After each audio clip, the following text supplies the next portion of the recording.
સુરતના બેગમપુરામાં નિર્માણ સાહેબની જ્ઞાન ગોદડી મહોત્સવ ઉજવાયો હતો. પ્રભુ શ્રી રામના પરમ 10 ભક્તોમાં નિર્વાણ સાહેબનો પણ ઉલ્લેખ છે.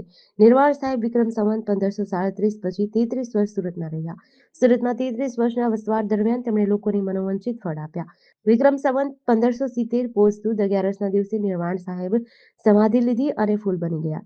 ત્યારે આ વખતે પોષ સુદ 11 શુક્રવારે નિર્માણ સાહેબની સમાધિ લીધાને 511 વર્ષ પૂર્ણ થયા.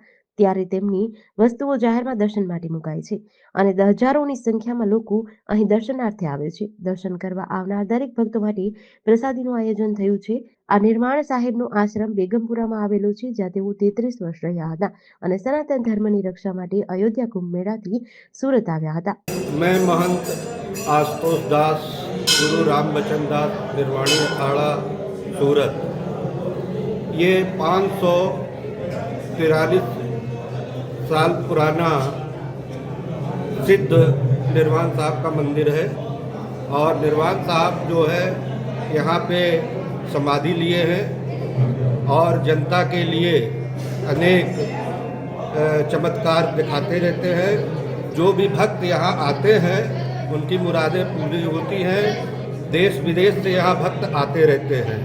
हमारा और सौभाग्य है जो ऐसे सिद्ध संत के सेवा करने का अवसर मिला। जेडीसी न्यूज़ साथी सुनील गाजावाला, सूरत।